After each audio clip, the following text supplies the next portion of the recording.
Bismillahirrahmanirrahim. Let's talk about a successful marriage. What is a successful marriage? Now, I'll be talking in terms of various options that are there.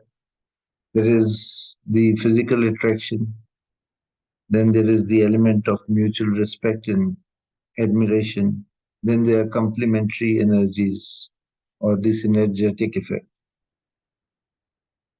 So, all these things I'll be talking about, but just mentioning them. Actually, I will be concentrating on the last part. Um, Anyone who wants to further take into account this question of marriage and wants to carry out light reading, then Pride and Prejudice by Jane Austen is a beautiful novel which takes into account the marriages of five daughters of Mrs. Bennet. We have the yin and yang energies, that is, the feminine energies and the masculine energies, how they complement each other. So I'll be talking about only this question which I've raised. Does your presence increase the energy level of your partner or does it decrease it? If these two energies, that is the yin and the yang energies, that is the female and the masculine energies, when they complement each other, then a synergetic effect is created. And that synergetic effect gives a boost to both the partners. So the 1 million question is, in the presence of your partner, do you feel elevated? Do you feel as if you are on cloud nine, as if you have everything that you want? Or there is a kind of a status quo, or that there is a kind of a friction, or that in the presence of your partner, you are not affected at all. That is, neither do you feel that there is a boost in your energy, nor do you feel that your energy level has collapsed or it has gone down. So, in a successful marriage, other things count. But the most important thing is, does the presence of your partner increase your energy level or does it decrease it? This is what you have to think about in order to make your marriage more successful. Or is it just a status quo? It's a marriage of compromise.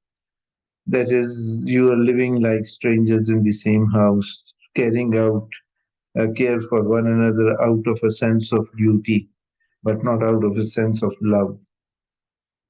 Each one is performing his or her role in a specified manner, thinking that this is how things are.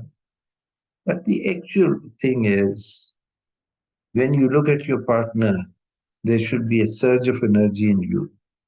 When he looks at you, you should feel energized. When she looks at you, you should feel energized.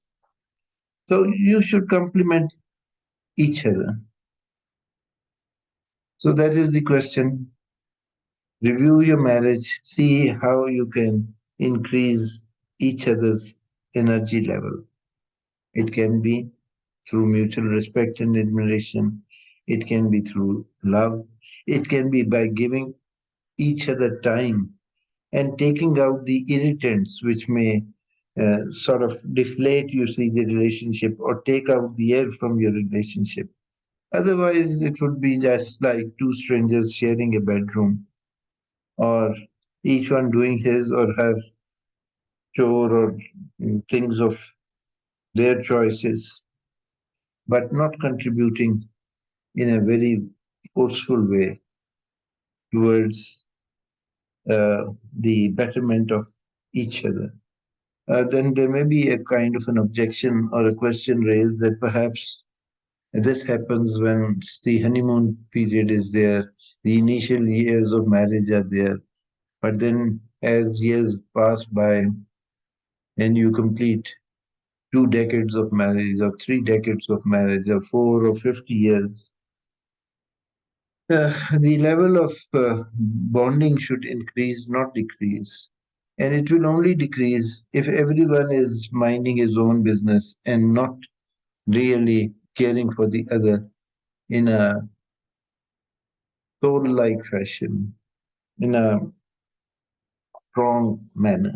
It is just, if it is just status quo, just doing your duty, then I think it's not a very, very strong bond. And one should try to achieve that by giving each other time, by caring for each other, by taking out moments where one appreciates the other, where you feel that both of you are doing something wonderful and that life is wonderful being with each other. But if it just drifts away and you are drifting apart, then perhaps things are not that well in form and shape. Thank you. Wishing all of you a very, very happy married life.